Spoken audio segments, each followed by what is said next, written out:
hope you're doing good today. What am I dressed as today? Can you guess? I've got some gloves and I've got this very silly hat. Oh, you'll guess if I pull the hat right down. Are you ready? What am I? A snowman! Let's put our hat back on. I'm going to read you another Christmassy story today. It would be very silly if I wasn't reading a Christmas story and I was dressed as a snowman, wouldn't it? I've got this lovely book again, the Story Chest book with 100 bedtime stories, and this story is called Sally's Christmas Eve. So let's have a look. I hope you like it. It was Christmas Eve at Sally's house, and everyone's house. Sally had eaten her lunch already, and she had hung her stocking on the mantelshelf in the sitting room. There the stocking hung, long and thin and empty, and waiting for Santa Claus to come and fill it with surprises for Sally. On one foot and then the other foot, Sally hopped about in the sitting room, looking at her empty stocking. Everywhere Sally hopped was the exact place Mummy wanted to push the vacuum cleaner brush. Very soon Mummy said, "Sally, please hop out of the way of the cleaner. I must hurry as the house is to be as neat as a new pin for Christmas Day tomorrow." Here's a picture of Sally hopping.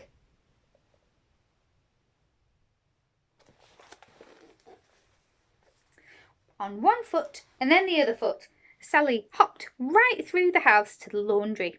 She was a very good hopper, but with each hop her hair ribbon flopped about and slid about until it was hanging loosely from Sally's hair. Another hop and it would surely fall off. But Sally stopped hopping and leaned against the end of the ironing board to watch Nan.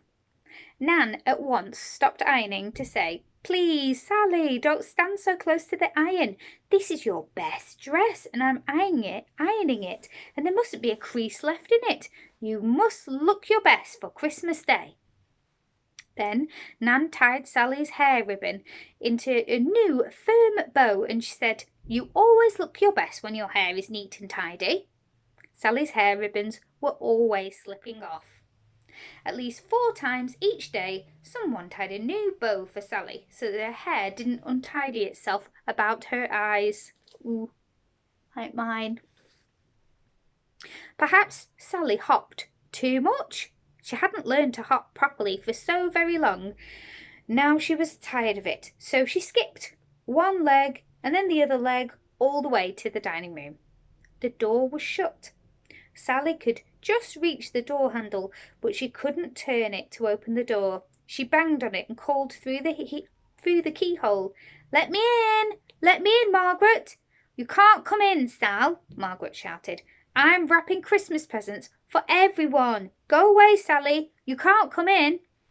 So Sally just had to skip away, right out of the house, into the house next door. She would play with her friend Peter. The front door of Peter's house was closed, and so were the windows. Peter's bike lay sideways on the path. "Peter, Peter!" Sally called as she ran along the path to the back of Peter's house. The back door was closed too, and Peter didn't answer Sally. Then Sally remembered Peter had gone with his family to do the last of the Christmas shopping. So for a while Sally rode Peter's bicycle along the path, but it wasn't much fun when Peter wasn't there to say, "My turn now." Soon Sally left the bike right way up on the path and climbed on Pete's gate. She looked for him to come down the street. Peter didn't come. Christmas Eve was a long, long day, thought Sally. She sighed. Everyone was so busy. Is it a long wait for you on Christmas Eve? So she went on, swinging backwards and forwards on Pete's gate until she heard Mummy calling. At last! Now Sally would be as busy as everyone else. She sped inside her house. On the kitchen table was a tin of biscuits. Every Christmas Eve, Sally picked from the tin the nicest biscuits for Santa Claus to eat when he called at her house during the night. Sally ate a biscuit with a red cherry on top. It looked pretty and it tasted so nice. Sally put 3 cherry biscuits on a plate. She carried it to the sitting room. Sally left the plate beside her stocking. Now she was ready to find a bottle of drink for Santa Claus in the box of drinks, which was under the kitchen table. Sally was a long time making up her mind. The green drink looked pretty, so did the red one, but orange drink was Sally's favourite. In the end, she took the bottle of orange drink to the sitting room and put it beside the plate of biscuits. Santa's supper was ready for him. All the time that Sally was busy, she talked to Mummy about Santa. "Do you think his reindeer would like some biscuits too?" she asked. "Reindeer eat grass, Sal," her mum answered. "I don't think Santa would give the biscuits." Sally went straight out to the lawn and soon filled both pockets of her dress with little blades of grass. Like these pockets. She piled the grass in little heaps on each step leading up to the front door. The reindeer were sure to find the grass there, ready and waiting for them. Mummy thought so too. Just before Sally went to bed that evening, she looked out to see if the grass was still where the reindeer could find it. The next morning was Christmas. Before Sally opened one parcel poking out from her stocking, she looked to see if Santa Claus had eaten his supper. He had! Only a few crumbs were left on the plate. The orange drink was gone too. Sally ran to the front door, standing on her toes to open it. Did the reindeer find the grass? It was gone! Gone! Not a wisp was left on the steps. And on the top of the step was the tiniest of parcels. That was the first parcel opening by Sally on Christmas morning.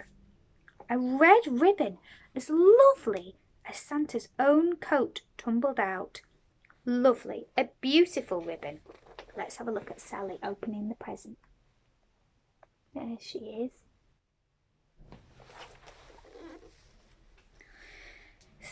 Sally wore it to church, tied up in a big bow on top of her head. The ribbon was still there when she found a silver button in her slice of Christmas pudding.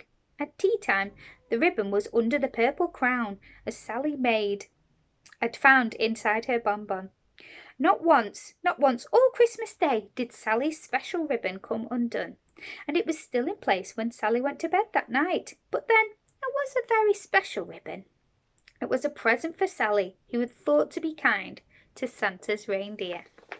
Here she is, eating her Christmas pudding at the bottom. And her lovely bow is still in place.